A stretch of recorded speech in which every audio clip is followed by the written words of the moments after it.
இறை விசுவாசிகளுக்கு உடலிலிருந்து உயிர் பிடிக்கப்படும் பொழுது ஒரு வேதனை உண்டு. அந்த வேதனை நபிகள் நாயகம் ஸல்லல்லாஹு அலைஹி வஸல்லம் அவர்களும் அனுபவித்திருக்கிறார்கள். அப்படிப்பட்ட வேதனைகளை வைத்து நாம் யாரும் இது ஒரு கெட்ட மரணம், இவருக்கு நரகம்தான், செய்த பாவங்களுக்குரிய தண்டனையாகத்தான் இவர் அனுபவிக்கிறார், இவர் அல்லாஹ்வுடைய வானவர்களுடைய சாந்தி சமாதானம் சொல்லப்பட்ட நல்லருள் புரிந்தவர்களுடைய மரணம் இவருக்கு ஏற்படாது என்றெல்லாம் நாம் பேசுவது தவறு. அந்த எண்ணத்தை முதலாவதாக நாம் மாற்றிக்கொள்ள வேண்டும். பாருங்கள் நண்பர்களே, நபிகள் நாயகம் ஸல்லல்லாஹு அலைஹி வஸல்லம் ஒரு மரணத்தை அடக்கிவிட்டு திரும்ப வருகிற ஒரு சம்பவம். அப்படி வரும் பொழுது ரசூலுல்லாஹி ஸல்லல்லாஹு அலைஹி வஸல்லம் அவர்களுக்கு தலைவலி ஏற்பட்டது. தலைவலி ஏற்பட்ட நபிகள் நாயகம் ஸல்லல்லாஹு அலைஹி வஸல்லம் தங்களுடைய மனைவிகளுடைய வீடுகளுக்கு அல்லாஹ்வுடைய ரசூல் வருகை புரிந்தார்கள். வருகை புரிந்த ரசூலுல்லாஹி ஸல்லல்லாஹு அலைஹி வஸல்லம் அவர்களுக்கு கொஞ்ச நேரத்திலேயே அந்த தலைவலி அதிகமானது. தலைவலி அல்லாஹ்வுடைய ரசூலுக்கு அதிகமான அந்த நிலைப்பாட்டை பார்த்தவுடனே எல்லா மனைவிமார்களும் அல்லாஹ்வுடைய ரசூல் எந்த வீட்டில் தங்கி இருக்கிறார்களோ அந்த வீட்டில் எல்லோரும் ஒன்று கூட ஆரம்பித்தார்கள். அப்பொழுது ரசூலுல்லாஹி ஸல்லல்லாஹு அலைஹி வஸல்லம், எனக்கு தலைவலி மிக கடுமையாக இருக்கிறது, நான் கொஞ்சம் நோய் நிவாரணம் அடைவதற்காக வேண்டி ஆயிஷா அவர்களுடைய வீட்டில் நான் தங்கலாமா, உங்களுக்கு அதற்கெல்லாம் சம்மதமா என்று ரசூலுல்லாஹி ஸல்லல்லாஹு அலைஹி வஸல்லம் இன்ன பிற மனைவிகளிடத்தில் அனுமதி கேட்கிறார்கள். எல்லா மனைவிகளும் அனுமதியும் கொடுக்கிறார்கள். நபிகள் நாயகம் ஸல்லல்லாஹு அலைஹி வஸல்லம் தலைவலி ஏற்பட்டு தலைவலி தொடர்ந்து மனைவிமார்களுடைய வீடுகளிலே இருந்து ஆயிஷா ரலியல்லாஹு அன்ஹா வீட்டுக்கு எப்படி சென்றார்கள் என்பதை புகாரி என்கிற நபிமொழி தொகுப்பில் பார்க்க வேண்டும் என்பர்களே. ஃபضل இப்னு அப்பாஸ் ரலியல்லாஹு அன்ஹு அவர்களையும் தனது மருமகன் அலி ரலியல்லாஹு அன்ஹு அவர்களையும் அழைத்து அந்த இரண்டு பேரும் ஆயிஷா ரலியல்லாஹு அன்ஹா அவர்களுக்கு ரசூலுல்லாஹி ஸல்லல்லாஹு அலைஹி வஸல்லம் அவர்களுடைய ஆயிஷாவுடைய வீட்டுக்கு இந்த ரெண்டு நபி தோழர்களும் ரசூலுல்லாஹி ஸல்லல்லாஹு அலைஹி வஸல்லம் அவர்களை எப்படி கூட்டி சென்றார்கள் என்பதுதான் ஹதீஸ். ஆயிஷா ரலியல்லாஹு அன்ஹா அவர்கள் சொல்கிறார்கள், எனது வீட்டுக்கு ரசூலுல்லாஹி ஸல்லல்லாஹு அலைஹி வஸல்லம் அவர்களை நோய்வாய்ப்பட்ட அல்லாஹ்வுடைய ரசூலை ஃபضل இப்னு அப்பாஸ் அவர்களும் அலி ரலியல்லாஹு அன்ஹு அவர்களும் நடத்தி கூட்டி வரவில்லை, தூக்கி கொண்டு வந்தார்கள். நபிகள் நாயகம் ஸல்லல்லாஹு அலைஹி வஸல்லம் கால் பூமியிலே நிற்க கூட வைக்க முடியாத அளவுக்கு நோய் இருந்தது. பூமியில் கால்கள் இழுத்து செல்லப்பட ரசூலுல்லாஹி ஸல்லல்லாஹு அலைஹி வஸல்லம் அவர்களை எனது வீட்டுக்கு கொண்டு வந்து சேர்த்தார்கள் என்று நபி தோழர்கள். இந்த நிலையில் அல்லாஹ்வுடைய ரசூல் சொன்னார்கள், என்னுடைய தலையிலே தண்ணீரை எடுத்து ஊற்றுங்கள், எனக்கு தலைவலி அதிகமாக இருக்கிறது என்றார்கள். உடனே மனைவிமார்கள் எல்லாம் அவர் அமர்ந்து குளிக்கின்ற ஒரு மண் குவளை கொண்டு வரப்பட்டது. அது ரசூலுல்லாஹி ஸல்லல்லாஹு அலைஹி வஸல்லம் அமர்ந்தார். தலையிலே தோல் பையிலால் ஆன தண்ணீரை கொண்டு வந்து தலையிலே கொண்டு வந்து ஊற்றினார்கள். சிறிது ரசூலுல்லாஹி ஸல்லல்லாஹு அலைஹி வஸல்லம் சமாதானம் அடைந்தார்கள். ஏன் இந்த சம்பவத்தை இந்த தலைப்பில் உங்களுக்கு நான் ஞாபகப்படுத்துகிறேன் என்றால், நோய்வாய்ப்பட்டு ஒரு மனிதர் மரணிப்பது, சக்கராத்துடைய வேதனையை அனுபவித்து ஒரு மனிதர் மரணிப்பது, அது தீய மரணம் அல்ல, அது ஒரு துர்மரணம் அல்ல, அது ஒரு கெட்ட மரணம் அல்ல என்பதை நாம் புரிந்து கொள்வதற்கு இந்த சம்பவத்தை நான் சொல்லுகிறேன். இப்படி ரசூலுல்லாஹி ஸல்லல்லாஹு அலைஹி வஸல்லம் ஆயிஷா ரலியல்லாஹு அன்ஹா வீட்டில் இருக்கிற நேரத்தில் தொழுகையுடைய நேரம் வந்துவிட்டது. நேற்றைய முன்தினம் நாம் பார்த்தோமா இல்லையா, நோயாளிகளில் பெரும்பாலானவர்கள் தொழமாட்டார்கள், அந்த நோயாளிக்கு பணிவிடை செய்கிறவர்களும் தொழமாட்டார்கள். ஆனால் அதிகம் அதிகம் தொழ வேண்டிய நேரம், அதிகம் அதிகம் திக்ருகள் தௌபாக்கள் செய்ய வேண்டிய நேரம், அதிகம் அதிகம் பிரார்த்தனை செய்ய வேண்டிய நேரம் நமக்கு நோய் ஏற்படும் பொழுதுதான். ரசூலுல்லாஹி ஸல்லல்லாஹு அலைஹி வஸல்லம் அவரால் நடக்க முடியாது என்பது ஊர்ஜிதமாகிவிட்டது. தொழுகையுடைய நேரம் வந்துவிட்டது. மக்கள் எல்லாம் ரசூலுல்லாஹி ஸல்லல்லாஹு அலைஹி வஸல்லம் அவர்களை எதிர்பார்த்து தொழாமல் அமர்ந்து கொண்டிருக்கிறார்கள். தோழர்கள் யாருக்கும் அல்லாஹ்வுடைய ரசூல் இந்த நிலைமைக்கு ஆளாக்கப்பட்டார் என்று தெரியாது. நபிகள் நாயகம் ஸல்லல்லாஹு அலைஹி வஸல்லம் எனக்கு ஒது செய்ய தண்ணீர் எடுத்து வையுங்கள் என்று சொல்கிறார். கொஞ்சம் ஞாபகம் வந்தவுடன் ஒது செய்ய தண்ணீர் எடுத்து வைக்கப்பட்டது. எழுந்து ஒது செய்ய முற்படும் பொழுது மயக்கம் போட்டு கீழே விழுந்து விடுகிறார்கள் ரசூலுல்லாஹி ஸல்லல்லாஹு அலைஹி வஸல்லம். அப்பொழுதுதான் அவருக்கு தெரிகிறது, நம்மால் இனி நடக்க முடியாது, நம்மால் இனி நிற்க முடியாது என்று ரசூலுல்லாஹி ஸல்லல்லாஹு அலைஹி வஸல்லம் உணர்கிறார். கொஞ்ச நேரம் பொறுத்து மீண்டும் கண் விழித்து பார்த்தவுடன் முதலில் ரசூலுல்லாஹி ஸல்லல்லாஹு அலைஹி வஸல்லம் கேட்கிற கேள்வி என்ன தெரியுமா? மக்கள் எல்லாம் தொழுது விட்டார்களா? இல்லை யா ரசூலல்லாஹ், எனக்கு ஒது செய்ய தண்ணீர் வையுங்கள். மீண்டும் இரண்டாவது முறை எழுகிறார். இரண்டாவது முறையும் மயக்கமுற்று கீழே விழுகிறார். 3 முறை இப்படி. மூன்றாவது முறை ரசூலுல்லாஹி ஸல்லல்லாஹு அலைஹி வஸல்லம் தீர்க்கமாக முடிவு செய்து விட்டார், இனி மக்களுக்கு நாம் சென்று தலைமை ஏற்று எந்த காரியத்தையும் செய்ய முடியாது. உடனே ரசூலுல்லாஹி ஸல்லல்லாஹு அலைஹி வஸல்லம் மனைவி ஆயிஷா அவர்களை அழைத்து, உம்முடைய தந்தை அபூபக்கர் அவர்களை மக்களுக்கு இமாமத்தாக தொழ வைக்க சொல்லுங்கள் என்று முதல் உத்தரவு ரசூலுல்லாஹி ஸல்லல்லாஹு அலைஹி வஸல்லம் பிறப்பிக்கிறார்கள்.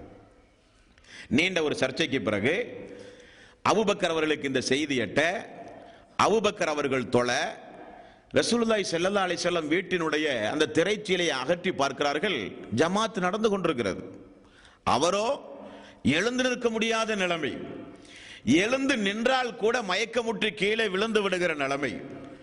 மக்கள் ஜமாத்தோடு தொழுவதை பார்த்த ரசூலுல்லாஹி ஸல்லல்லாஹு அலைஹி வஸல்லம் அதே அலி ரலியல்லாஹு அன்ஹு அவர்களையும் ஃபதல் இப்னு அப்பாஸ் அவர்களையும் அழைத்து, என்னை பள்ளிக்கு தூக்கி செல்லுங்கள் என்றார்கள்.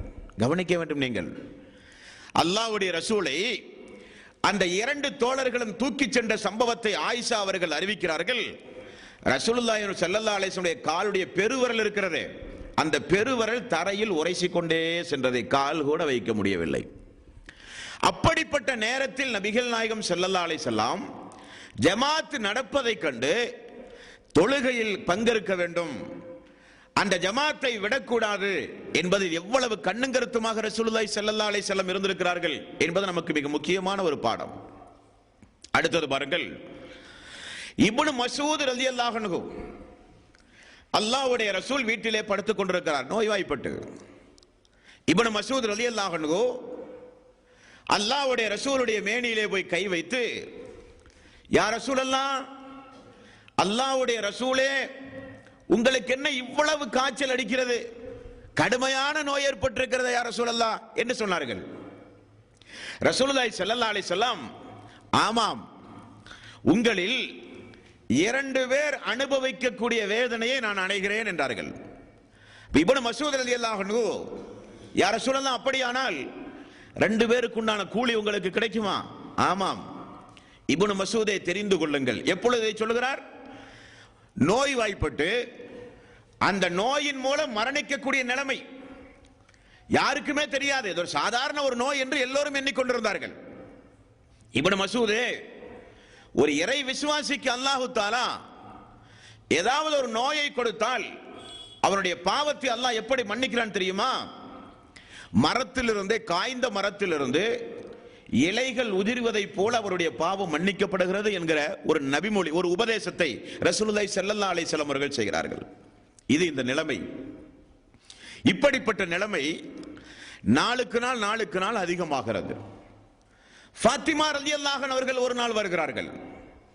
ஃபாத்திமா ரலியல்லாஹு அன்ஹா அவர்கள் வந்து நபிகள் நாயகம் ஸல்லல்லாஹு அலைஹி வஸல்லம் நிலைமையை பார்த்து அந்த வேதனையை மறக்கடிப்பதற்காக வேண்டி குடும்ப விவகாரங்களை பேசுகிறார்கள். ஃபாத்திமா அவர்கள் ரசூலுல்லாஹி ஸல்லல்லாஹு அலைஹி வஸல்லம் வேதனை தாங்காமல் படுத்துக் கொண்டிருக்கிறார்கள். ஃபாத்திமா அவர்களை பார்த்து சகிக்க முடியாமல், அல்லாஹ்வுடைய ரசூலே, உங்களுக்கு ஏற்பட்ட இந்த வேதனை எனக்கு வரக்கூடாதா? இது என்ன வேதனை என்றார்கள். ரசூலுல்லாஹி ஸல்லல்லாஹு அலைஹி வஸல்லம் சொன்ன பதில் என்ன தெரியுமா? மகளே, இதற்கு பிறகு இனி உன்னுடைய தந்தைக்கு வேதனை இல்லை என்றார்கள். அன்று ரசூலுல்லாஹி ஸல்லல்லாஹு அலைஹி வஸல்லம் மரணித்து போனார்கள். இந்த சம்பவங்கள் எல்லாம் எதை நமக்கு உணர்த்துகிறது? அல்லாஹ்வுடைய ரசூல் கடைசி தூதர், இனி அவருக்கு பிறகு நபி கிடையாது. அப்படிப்பட்ட ரசூலுல்லாஹி ஸல்லல்லாஹு அலைஹி வஸல்லம் நோய்வாய்ப்பட்டு சக்கராத்துடைய வேதனைகளை எல்லாம் அனுபவித்து இந்த உலகத்தை விட்டும் அல்லாஹ்வுடைய ரசூல் பிரிந்திருக்கிறார்கள். நண்பர்களே, இமாம்கள் சொல்கிறார்கள், ஃபத்துஹுல் பாரி, புகாரிக்கு விளக்க உரையாக இருக்கிற ஃபத்துஹுல் பாரி என்கிற கிதாபில் சொல்லப்படுகிறது, ரசூலுல்லாஹி ஸல்லல்லாஹு அலைஹி வஸல்லம் 13 நாட்கள் நோய்வாய்ப்பட்டு கிடந்தார்களாம். 13 நாளும் அல்லாஹ்வுடைய ரசூல் நோய்வாய்ப்பட்டு கிடந்திருக்கிறார்கள். சஹாபாக்கள் தூக்கி வருவது, பள்ளிக்கு கொண்டு வந்து விடுவது, கைத்தாங்கலாக நடந்தல்ல, தூக்கி கொண்டு ரசூலுல்லாஹி ஸல்லல்லாஹு அலைஹி வஸல்லம் அவர்களை பள்ளிக்கு கொண்டு வந்தார்கள் என்ற ஹதீஸுகளிலே பார்க்கிறோம். அன்பர்களே, அலி ரலியல்லாஹு அன்ஹு அவர்கள் வருவார், அப்பாஸ் சிறிய தந்தை அவர் வந்து ஒரு நாள் ரசூலுல்லாஹி ஸல்லல்லாஹு அலைஹி வஸல்லம் அவர்களை பார்க்கிறார்கள். பெரிய தந்தையினுடைய மகனை, அண்ணன் மகனை அப்பாஸ் அவர்கள் பார்க்கிறார்கள். பார்த்துவிட்டு திரும்ப போய் அலி ரலியல்லாஹு அன்ஹு ஒரு ரகசியமாக சொல்கிறார், நான் எனது குடும்பத்தில் நிறைய பேர்களுடைய மரண நேரத்தை நான் அறிந்தவன். நான் முஹம்மது நபி ஸல்லல்லாஹு அலைஹி வஸல்லம் அவர்களை பார்த்துவிட்டு வருகிறேன்.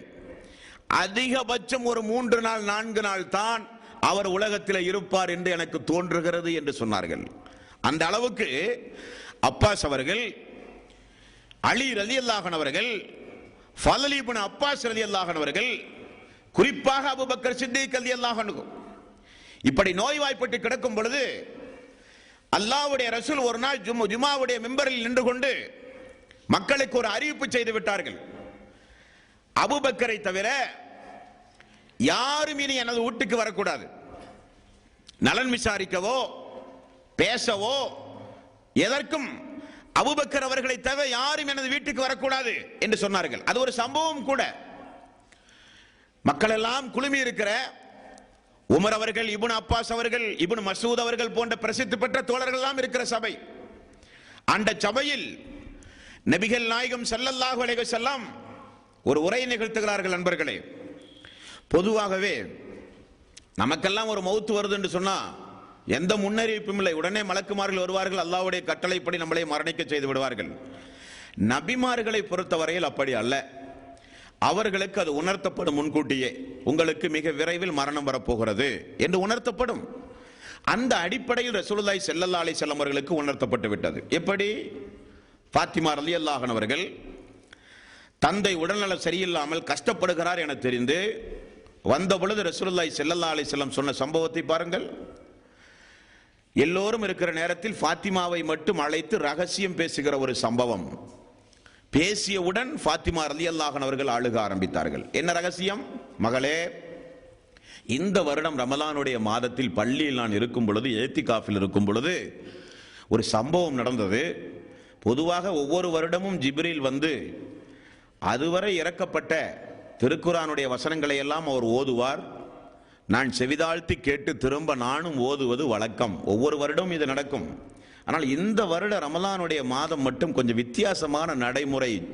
ஃபாத்திமாவே, என்ன நடைமுறை என்றால், ஒரு முறை ஓதி முடித்த பிறகு 2வது முறையும் ஜிப்ரீல் ஓதி 2 முறை திருக்குர்ஆனை சரிபார்த்தார். ஆகவே என்னுடைய ஆயுள் காலம் முடிவடைந்து விட போகிறது என்பதை நான் புரிந்து கொண்டேன் என்று சொன்னவுடன் ஃபாத்திமா அவர்கள் அழுக ஆரம்பித்தார்கள். அப்ப அல்லாஹு தஆலா தூதர்களுக்கு வஹி மூலம் உலகத்தை விட்டு பிரிய போகிறீர்கள் என்பதை அல்லாஹு தஆலா அறிவித்து விடுவான். அல்லாஹு தஆலா கேட்பான், உலகத்தில் உங்களை தூதர்களாக அனுப்பினேன், உங்களுக்கு உலகத்தில் இருக்கிற எல்லா செல்வங்களும் வளங்களும் வேண்டுமா, அல்லது மறுமையில் இறை விசுவாசிகளுக்கு அல்லாஹு தஆலா வாக்களித்திருக்கிற சொர்க்கத்தின் உயர் அந்தஸ்து வேண்டுமா என்கிற சாய்ஸை, ஒரு அனுமதியை தூதர்களிடத்தில் அல்லாஹ் கேட்பான். தூதர்கள் தேர்வு செய்வார்கள் மறுமையை. அதே அடிப்படையில் நபிகள் நாயகம் ஸல்லல்லாஹு அலைஹி வஸல்லம் உரை நிகழ்த்துகிறார்கள். தோழர்களே, அல்லாஹ் ஒரு அடியான் இடத்தில், அடியான் என்பதை அல்லாஹ்வுடைய ரசூல் தன்னை சொல்கிறார்கள், ஒரு அடியான் இடத்தில் அல்லாஹு தஆலா உலகத்து செல்வங்கள் வேண்டுமா மறுமை வேண்டுமா என்றான். அந்த அடியார் மறுமையை தேர்வு செய்து கொண்டார் என்று ரசூலுல்லாஹி ஸல்லல்லாஹு அலைஹி வஸல்லம் பயான் செய்த உடனே அபூபக்கர் அவர்கள் அழுக ஆரம்பித்தார்கள். யா ரசூலல்லாஹ், எங்களுடைய சொத்து, எங்களுடைய குடும்பம், எங்களுடைய மனைவி, மக்கள் எல்லாவற்றையும் உங்களுக்கு தருகிறேன், என்னை விட்டு சென்று விடாதீர்கள் என்றார்கள். அப்ப சஹாபாக்களுக்கு ஒன்றுமே புரியவில்லை. அல்லாஹ்வுடைய ரசூல் அல்லாஹு தஆலா இம்மை வேண்டுமா மறுமை வேண்டுமா என்று கேட்டான். அல்லாஹ்வுடைய ரசூல் மறுமையை தேர்வு செய்தார். அதற்கேன் இந்த மூத்தவர் அழுகிறார், ஏன் இப்படிப்பட்ட வாசகங்களை எல்லாம் சொல்லுகிறார் என்று சஹாபாக்கள் அதிர்ந்து போனார்கள். அப்பொழுது ரசூலுல்லாஹி ஸல்லல்லாஹு அலைஹி வஸல்லம் அவர்கள் சொன்னார்கள், என்னுடைய இந்த தோழர் அபூபக்கர் யார் தெரியுமா? எல்லோரும் என்னை பொய்ப்பித்த நேரத்தில் நீங்கள் தான் இறை தூதர் என்று முதலில் உண்மைப்படுத்திய தோழர்.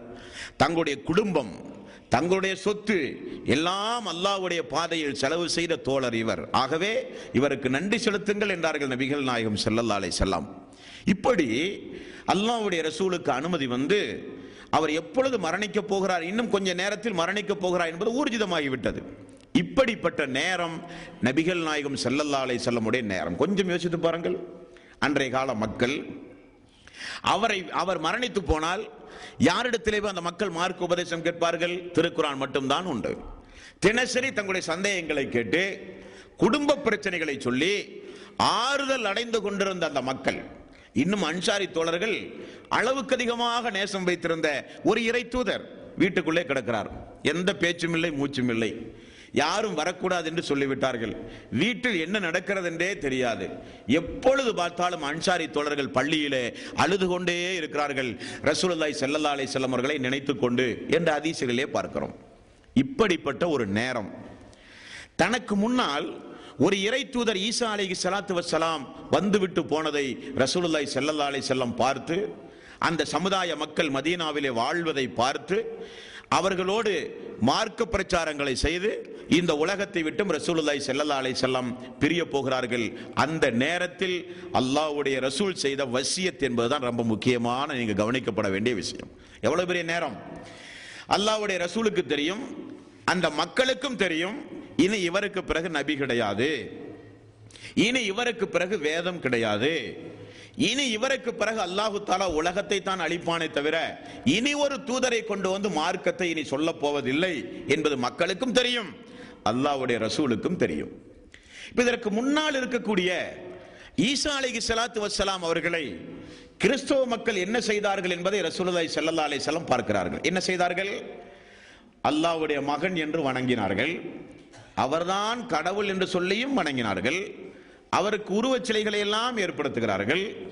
நல்லவர்கள் இறந்து போனால் அந்த இறந்து போன இடத்தை கட்டி உயர்த்தி அங்கே போய் கடவுளுக்கு செய்ய வேண்டிய, இறைவனுக்கு செய்ய வேண்டிய வணக்க வழிபாடுகளை எல்லாம் மக்கள் செலுத்தி இணை துணைகளை ஏற்படுத்துவதை ரசூலுல்லாஹி ஸல்லல்லாஹு அலைஹி வஸல்லம் அவர்கள் பார்த்து உயிரோடு இருக்கிற காலத்தில் கடுமையான பிரச்சாரம் செய்தார்கள். அந்த எல்லாம் ரத்தின சுருக்கமாக சுருக்கி ரசூலுல்லாஹி ஸல்லல்லாஹு அலைஹி வஸல்லம் அந்த தன்னுடைய மரண நேரத்தில் தன்னுடைய குடும்பத்தார்களுக்கு, தன்னுடைய தோழர்களுடைய செவிகளிலே விழுகிற அளவுக்கு தன்னுடைய சமுதாயம், வரக்கூடிய சமுதாயம் அந்த தூதருடைய நசியத்தை, வசியத்தை, கடைசி வசியத்தை பார்க்க வேண்டும் என்பதற்காக வேண்டி ரசூலுல்லாஹி ஸல்லல்லாஹு அலைஹி வஸல்லம் அவர்கள் செய்த வசியத்தை பாருங்கள் நண்பர்களே. புகாரியில் 4443, 4446 நபிகள் நாயகம் ஸல்லல்லாஹு அலைஹி வஸல்லம் சக்கராத்துடைய நேரம் போர்வையை முகத்திலே போத்திக் கொண்டு மூச்சு திணறுகிற போது போர்வையை எடுப்பது, இப்படியே செய்து கொண்டிருக்கிறார்கள் ரசூலுல்லாஹி ஸல்லல்லாஹு அலைஹி வஸல்லம். அந்த நேரத்தில் செய்த வார்த்தை என்ன தெரியுமா? லஅனல்லாஹுல் யஹூத வன்னஸாரா இத்தஹது குபூர அன்பியாயிஹிம் மசாஜித். நீங்கள் எல்லாம் தெரிந்து கொள்ளுங்கள், யூதர்களையும் நசாராக்களையும் அல்லாஹு தஆலா சாபத்தை கொண்டு சபிப்பானாக. என்ன காரணம்? அவர்களிடத்திலே ஒரு நல்லவர் வாழ்ந்து மரணித்தால் மரணப்பட்ட அந்த இடத்தில் கட்டிடங்களை உயர்த்தி இறைவனுக்கு செய்ய வேண்டிய வணக்க வழிபாடை நல்லடியார்களுக்கு செலுத்துகிறார்கள். அந்த யூதர்களையும் நசாராக்களையும் அல்லாஹ் நாசமாக்குவானாக. நபிகள் நாயகம் ஸல்லல்லாஹு அலைஹி வஸல்லம் அவர்கள் செய்த துஆ, அல்லாஹும்ம லா தஜ்அல் கப்ரி ஈதா. அல்லாஹுவே, என்னுடைய கபரை மக்கள் விழா கோலம் கொண்டாடும் ஏகமாக நீ ஆக்காவே. அல்லாஹும்ம லா தஜ்அல் கப்ரி வஸனன் யுஅபத். அல்லாஹுவே, என்னுடைய கபரை மக்கள் வணங்கும் இடமாக நீ ஆக்காதே. அல்லாஹ்விடத்திலே செய்த துஆ, அல்லாஹ்விடத்திலே செய்த துஆ. இப்படி ரசூலுல்லாஹி ஸல்லல்லாஹு அலைஹி வஸல்லம் அவர்கள் பேசும் பொழுது உம்மு ஹபீபா ரலியல்லாஹு அன்ஹா, உம்மு சலமா ரலியல்லாஹு அன்ஹா இந்த இரண்டு பேரும் ஒரு சம்பவத்தை பற்றி ரசூலுல்லாஹி ஸல்லல்லாஹு அலைஹி வஸல்லம் இடத்திலே சொல்கிறார்கள். என்ன சம்பவம்? புகாரியில் 434, 1341. யா ரசூலல்லாஹ், நாங்களெல்லாம் மக்காவிலிருந்து அபிசீனியாவுக்கு ஹிஜ்ரத் போனோமே, அப்பொழுது அங்கு நிறைய வணக்க வழிபாட்டு தலங்களில் நல்லடியார்களுடைய உருவங்கள் எல்லாம் வரைந்து வைத்திருந்தார்கள் யா ரசூலல்லாஹ் என்று சொல்லப்படுகிறது. சக்கராத்துடைய நேரம் ரசூலுல்லாஹி ஸல்லல்லாஹு அலைஹி வஸல்லம் அப்பொழுது சொல்லுகிறார்கள், தெரிந்து கொள்ளுங்கள், தெரிந்து கொள்ளுங்கள், இந்த உலகத்தில் ஒரு இறை விசுவாசி மரணித்து போனால் அவருடைய மண்ணறையில் உருவங்களை வரைவது, அவர்களை நினைவு கூறும் விதமாக வணக்க ஸ்தலங்களில் உருவங்களை வரைவது, இவைகளெல்லாம் அல்லாஹ்வினுடைய படைப்பினங்களில் மிக மிக மோசமானவர்கள் தான் செய்வார்கள். இவர்கள் மறுமை நாளில் அல்லாஹ்வினுடைய படைப்பினங்களில் மிக மிக மோசமானவர்களாக அல்லாஹ்வை சந்திப்பார்கள் என்று நபிகள் நாயகம் ஸல்லல்லாஹு அலைஹி வஸல்லம் அவர்கள் கண்டித்த சம்பவம்.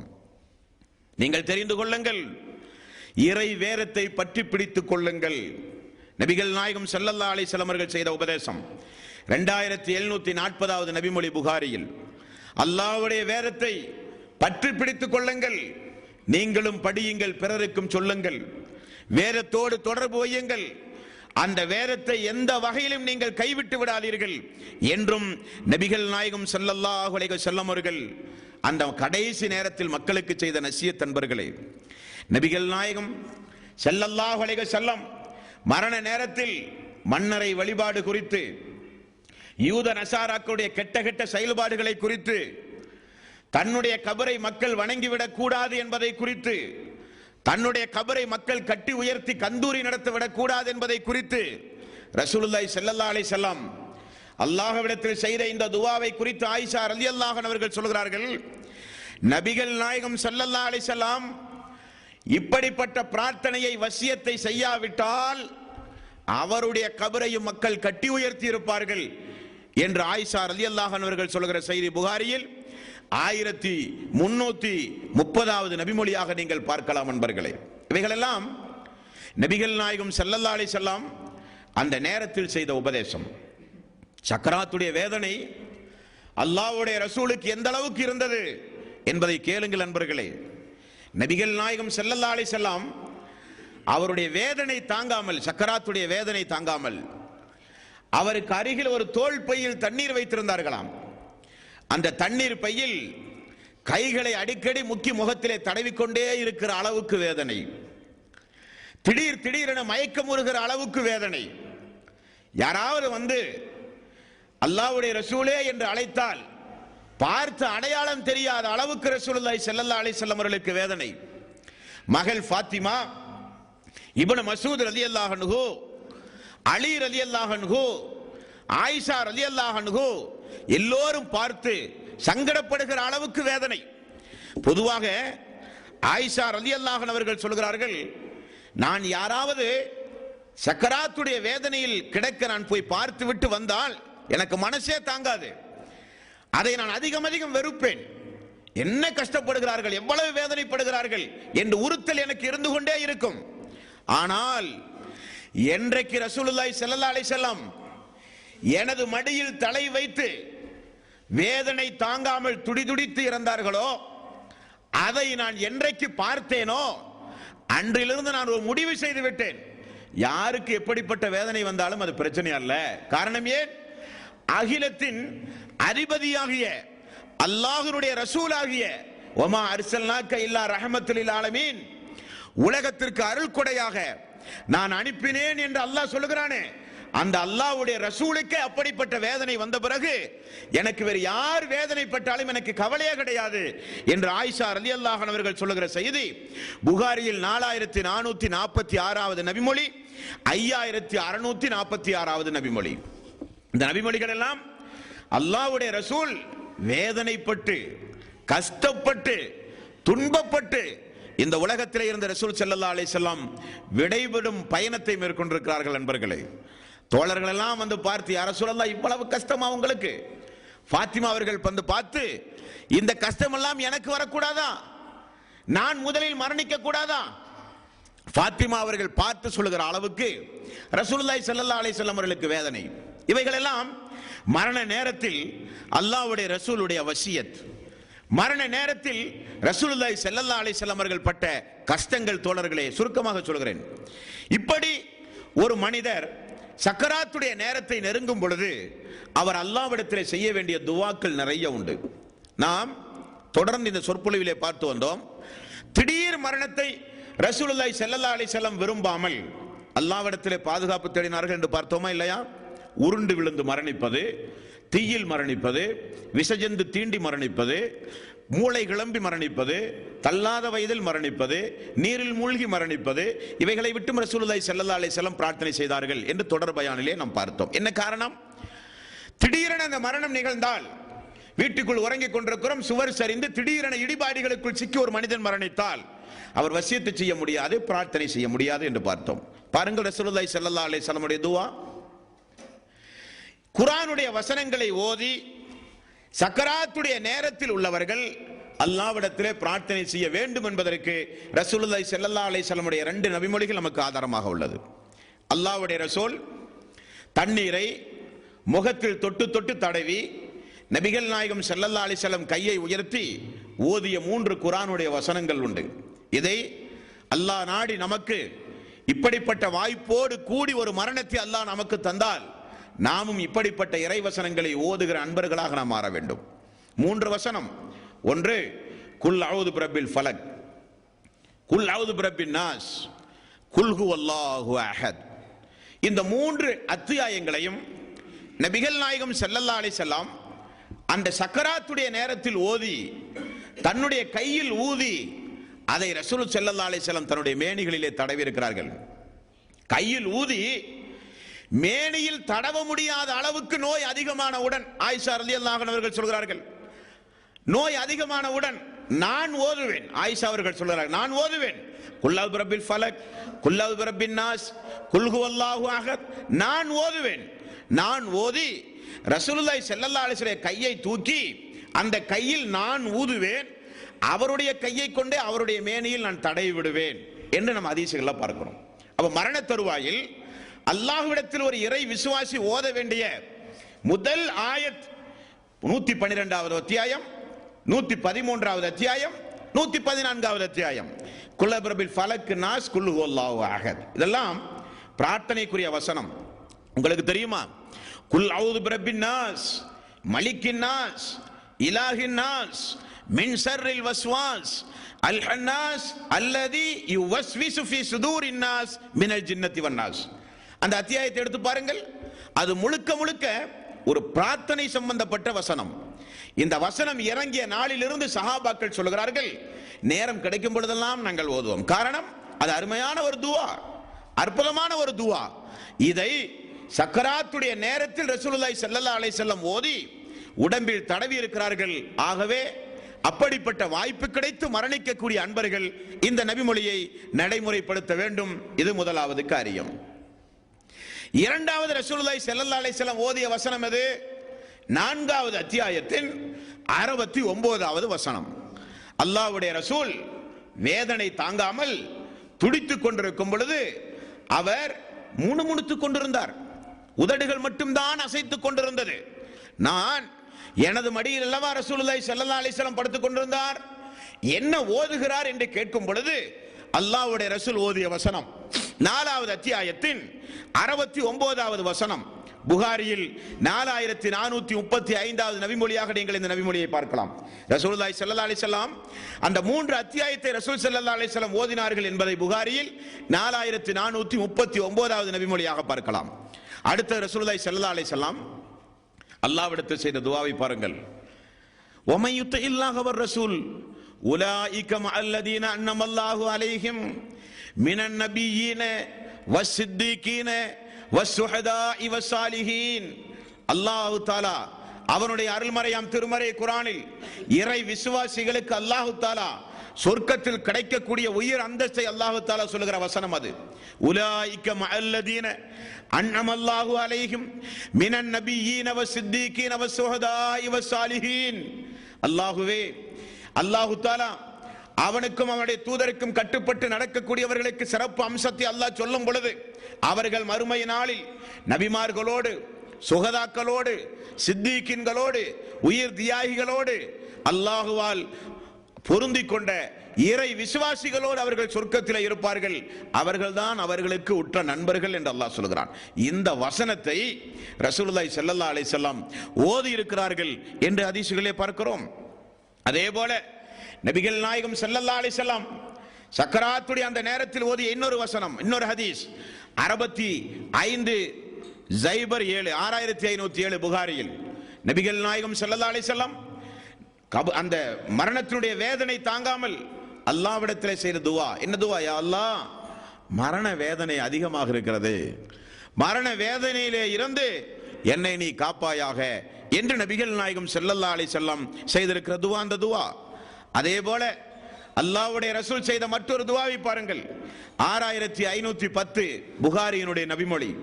நபிகள் நாயகம் ஸல்லல்லாஹு அலைஹி வஸல்லம் அல்லாஹ்விடத்திலே செய்த துவா, லா இலாஹ இல்லல்லாஹ், வணக்கத்திற்குரியவன் அல்லாஹ் ஒருவனை தவிர யாரும் இல்லை. ஏன் அல்லாஹ்வுடைய ரசூல் இதை சொன்னார்கள்? இதை சொல்வதற்கு என்ன காரணம்?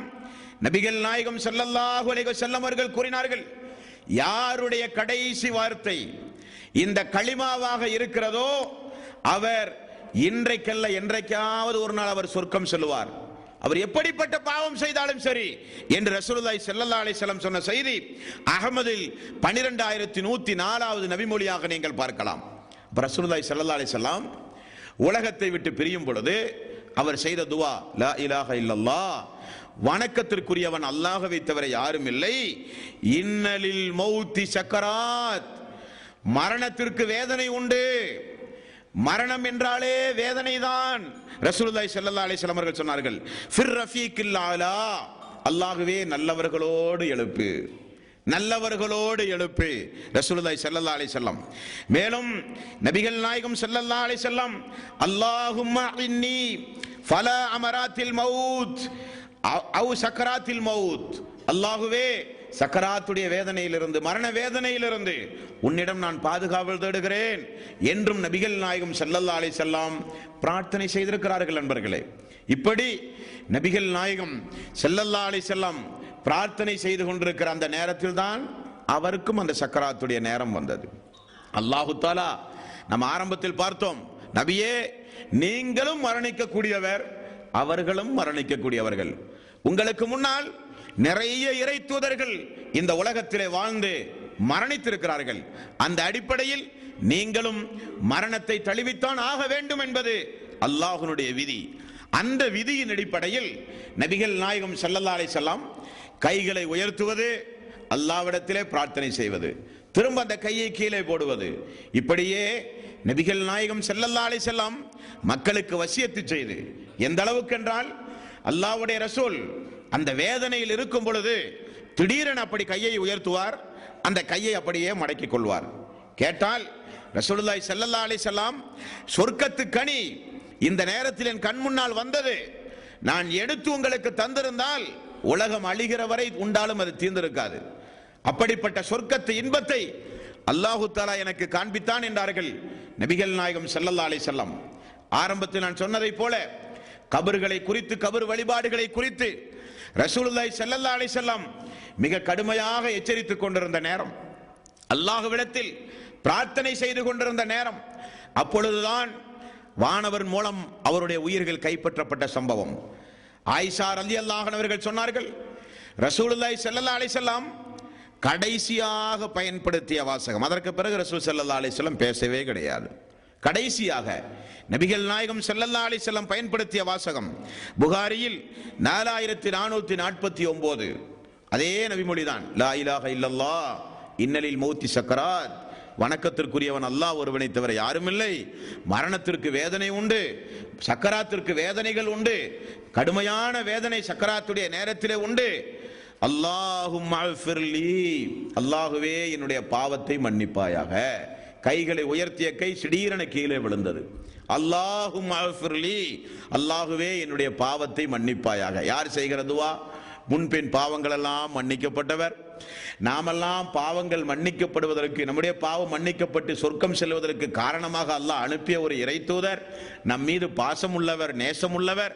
அவர் அல்லாஹ்விடத்தில் செய்கிற துவா கடைசி நேரத்தில் அல்லாஹும்ம அஃபிர்லி, அல்லாஹுவே என்னை மன்னிப்பாயாக, வர்ஹம்னி எனக்கு நீ அருள் புரிவாயாக, வல்ஹிக்னி பிர்ரஃபீக் சிறந்தவர்களோடு என்னை எழுப்புயா அல்லாஹ், சிறந்தவர்களோடு என்னை எழுப்புயா அல்லாஹ். அது நபிகள் நாயகம் ஸல்லல்லாஹு அலைஹி வஸல்லம் அவர்களுடைய கடைசி வாசகம் அன்பர்களே. இதுதான் ஒரு இறை விசுவாசிக்கு நேர வேண்டிய மரணம் என்பதை நாம் யாரும் மறந்துவிடக் கூடாது. அதைத்தான் அல்லாஹ் தஆலா சொல்கிறான், யா அய்யுஹல்லதீன ஆமனு தக்குல்லாஹ ஹக்க துகாத்திஹி வலா தமுத்துன்ன இல்லா வ அன்தும் முஸ்லிமூன். ஈமான் கொண்டவர்களே, அல்லாஹுவை பயப்பட வேண்டியவாறு உண்மையாக பயப்படுங்கள், மரணிக்கின்ற பொழுது முஸ்லிமாக மரணியுங்கள் என்று அல்லாஹு தஆலா சொல்கிறான். நாம் மரணிக்கும் பொழுது தொழாதவர்களாக இருக்கும் பொழுது அந்த மரணம் வந்தாலோ, ரமலானுடைய மாதம் வந்தும் அந்த மாதத்தில் நோன்பு நோற்காதவர்களாக இருந்து அந்த மரணம் வந்தாலோ, அல்லது ரமலானுடைய மாதம் வந்து அந்த மாதத்தை எப்படி கண்ணியப்படுத்த வேண்டுமோ அந்த அடிப்படையில் கண்ணியப்படுத்தாமல் வெறும் சடங்கு சம்பிரதாயமாக உண்டு உறங்கி எந்த நற்கரிகளையும் செய்யாமல் இருக்கிற நேரத்தில் அந்த மரணம் வந்தாலோ, அல்லது குடிபோதையில் இருக்கும் பொழுது அந்த மரணம் வந்தாலோ, அல்லது பெரும்பாவங்களை செய்கிற நேரத்தில் அந்த மரணம் வந்தாலோ, நம்முடைய நிலைமை என்ன நண்பர்களே? கொஞ்சம் யோசித்து பாருங்கள். அப்ப எந்த நேரமும் அது வரலாம்.